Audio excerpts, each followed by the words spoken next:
Big boss ಮನೆಯಲ್ಲಿ ಗಿಲ್ಲಿ ಕಾವ್ಯ ಹಿಂದೆ ಬಿದ್ದಿರೋದು ನಿಮ್ಗೆಲ್ಲ ಗೊತ್ತೇ ಇದೆ. ಇದು ಗೆಳೆತನವೋ ಅಥವಾ ಪ್ರೇಮವೋ ಗೊತ್ತಿಲ್ಲ, ಆದರೆ ಒಬ್ರನ್ನೊಬ್ರು ಬಿಟ್ಟುಕೊಡದೆ ಆಟ ಆಡ್ತಿದ್ದಾರೆ. ಗಿಲ್ಲಿಯು ಆಗಾಗ ಕಾವ್ಯಗೆ ಐ ಲವ್ ಯು ಹೇಳಿ ಕಾಟವನ್ನ ಕೊಡ್ತಿರ್ತಾರೆ. ಕಾಮಿಡಿ ಮಾಡುತ್ತಾ ಪಂಚ್ ಹೊಡೆಯುತ್ತಾ ಕಾವ್ಯ ಜೊತೆ ದಿನವನ್ನ ಕಳೀತಾರೆ. ಈ ನಡುವೆ ಗಿಲ್ಲಿ ಮೋನಿಕಾ ಹಿಂದೆ ಬಿದ್ದಿದ್ದಾರೆ.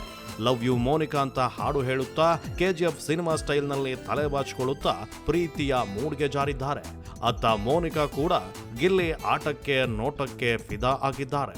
ಏನಿದು ಗಿಲ್ಲಿ ಮೋನಿಕಾ ಲವ್ ಸ್ಟೋರಿ ಕೇಳಿ ಹೇಳ್ತೀವಿ. ಗೌರಿ ಕಲ್ಯಾಣ ಧಾರಾವಾಹಿ ಪಾತ್ರಧಾರಿಗಳು ಈ ವಾರ ಬಿಗ್ ಬಾಸ್ ಮನೆಗೆ ಬಂದಿದ್ರು. ಧಾರಾವಾಹಿಯ ಮುಖ್ಯ ಪಾತ್ರಗಳಾದ ತಾಯಿ ಮತ್ತು 3 ಹೆಣ್ಣು ಮಕ್ಕಳು ಸಹ ಬಂದಿದ್ರು. ತಾಯಿ ಪಾತ್ರಧಾರಿಗೆ ತಮ್ಮ ಹೆಣ್ಣು ಮಕ್ಕಳನ್ನ ಶ್ರೀಮಂತ ಮನೆಗೆ ಸೊಸೆಯಾಗಿ ಕಳಿಸ್ಬೇಕು ಅನ್ನೋ ಆಸೆ. ಅದರಂತೆ ಬಿಗ್ ಬಾಸ್ ಮನೆಗೆ ಬಂದಾಗಲೂ ಸಹ ಗೌರಿ ಕಲ್ಯಾಣ ಧಾರಾವಾಹಿಯ ತಾಯಿ ಪಾತ್ರಧಾರಿ ದೀಪಿಕಾ ತಮ್ಮ ಹೆಣ್ಣು ಮಕ್ಕಳಿಗೆ ಗಂಡು ಹುಡುಕುವ ಪ್ರಯತ್ನವನ್ನ ಮಾಡಿದ್ರು. ಈ ವೇಳೆ ಗಿಲ್ಲಿ ತಾನು ಮಹಾನ್ ಶ್ರೀಮಂತ ಅಂತ ಪೋಸು ಕೊಡುತ್ತಾ ತನಗೆ ಸಾಕಷ್ಟು ಆಸ್ತಿ ಇದೆ, ಬೆಂಗಳೂರಿನಲ್ಲಿ ಸೈಟು ಮನೆ ಇದೆ, ನಿಮ್ಮ ಮಗಳನ್ನ ನನಗೆ ಕೊಡಿ ಅಂದ್ರು. ಆದರೆ ತಾಯಿ ಪಾತ್ರಧಾರಿ ದೀಪಿಕಾ ಶರಣ್ ನಿಮ್ಮಲ್ಲಿ ಎಲ್ಲ ಇದೆ, ಆದರೆ ಬಾಚಿನಿಗೆಗೆ ಇಲ್ಲ ಅಂತ ಕಾಲೆಳೆದ್ರು. ಈ ಮೂಲಕ ಗಿಲ್ಲಿ ತಲೆ ಬಾಚೋದಿಲ್ಲ ಅಂತ ಪರೋಕ್ಷವಾಗಿ ಹೇಳಿದ್ರು. ಆಗ ಗಿಲ್ಲಿ KGF ಸಿನಿಮಾವನ್ನ ನೆನಪಿಸಿ ಮೋನಿಕಾ ಕೈ ಹಿಡಿದು ತಲೆಯನ್ನ ಬಾಚಿಸ್ಕೊಂಡ್ರು.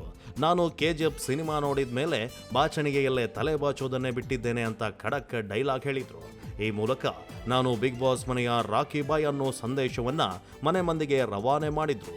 ಹಣ ಆಸ್ತಿಯಿಂದ ಅಲ್ಲದಿದ್ರು ತಮ್ಮ ಮಾತುಗಳಿಂದ ಮೋನಿಕಾ ಅನ್ನ ಇಂಪ್ರೆಸ್ ಮಾಡಲು ಮುಂದಾದ ಗಿಲ್ಲಿ, ಮೋನಿಕಾ ನಿನಗೆ ಬೇಡ ಆತಂಕ, ನಾನು ಇರುವೆ ಕೊನೆ ತನಕ ಅಂತ ಆನ್ ಸ್ಪಾಟ್ನಲ್ಲಿ ಕವನವೊಂದನ್ನ ರೆಡಿ ಮಾಡಿ ಹೇಳಿಬಿಟ್ರು. ಗಿಲ್ಲಿಯ ಕವನಕ್ಕೆ ಮೋನಿಕಾ ಫಿದಾ ಸಹ ಆಗ್ಬಿಟ್ರು.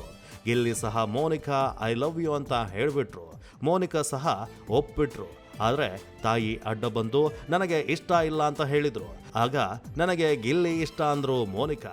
ಇದನ್ನೆಲ್ಲ ನೋಡ್ತಿದ್ದ ಮನೆ ಮಂದಿ ಹೊಟ್ಟೆ ಹುಣ್ಣಾಗುವಂತೆ ನಕ್ಬಿಟ್ರು. ಇದು ಕೇವಲ ತಮಾಷೆಯ ಭಾಗವಾಗಿ ಗಿಲ್ಲಿ ಮಾಡಿದ್ದು. ಆದರೆ ಗಿಲ್ಲಿ ಹೊಸ ಲವ್ ಸ್ಟೋರಿ ವೀಕ್ಷಕರಿಗೆ ಒಂಥರ ಕಿಕ್ ಕೊಟ್ಟಿದ್ದು ಸುಳ್ಳಲ್ಲ. ನಿಮಗೆ ಗಿಲ್ಲಿಯ ಕಾಮಿಡಿ ಕೌಂಟರ್ಗಳು ಇಷ್ಟವಾಗಿದ್ರೆ ಜೈ ಗಿಲ್ಲಿ ಅಂತ ಕಮೆಂಟ್ ಮಾಡಿ.